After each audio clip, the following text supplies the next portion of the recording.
أهلا بكم في الموجز الرياضي وفي أبرز العناوين. بيان عاجل من الكاف بعد إلغاء لقاء اتحاد العاصمة ونهضة بركان. المنتخب المغربي للفوتسال يتوج بكأس أفريقيا.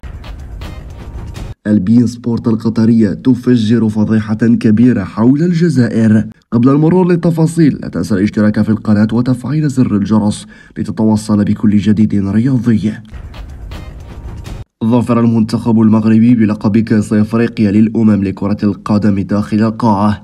المغرب 2024 للمرة الثالثة على التوالي عقب فوزه على نظيره الأنغولي بنتيجة 5-1 في المباراة النهائية التي جمعتهما على أرضية القاعة المغطاة الأمير مولاي عبد الله بالرباط. المباراة النهائية شهدت تواجد عدة الشخصيات البارزة، منها رئيس الفيفا ورئيس الكاف ورئيس الجامعة المغربية لكرة القدم، بالإضافة إلى الناخب الوطني وليد الركراكي بشكل رسمي ويحمل الكأس بشكل رسمي في حفل بهيج وفي مساء رائع وفي أمسية خالصة هنا بمدينة الرباط.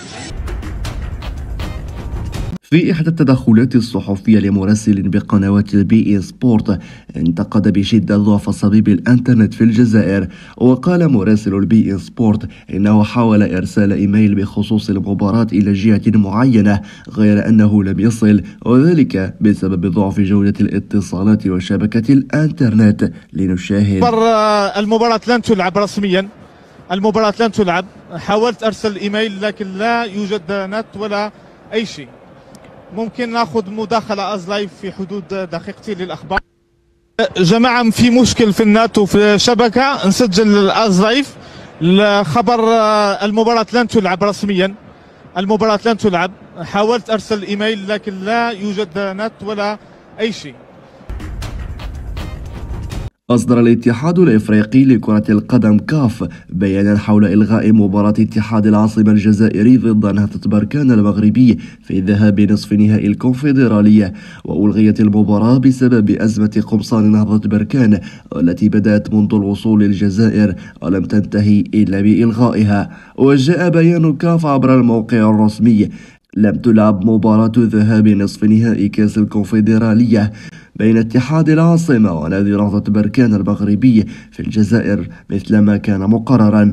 ستحال القضية على الهيئات المختصة.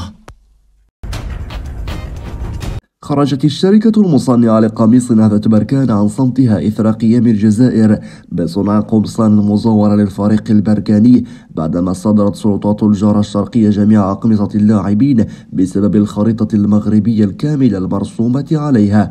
هذا وقامت شركة فيكتوريا سيرفيس المتخصصة في صناعة الأقمصة بتوجيه إنذار إلى الاتحاد الجزائري وطلبت بسحب الأقمصة بشكل فوري.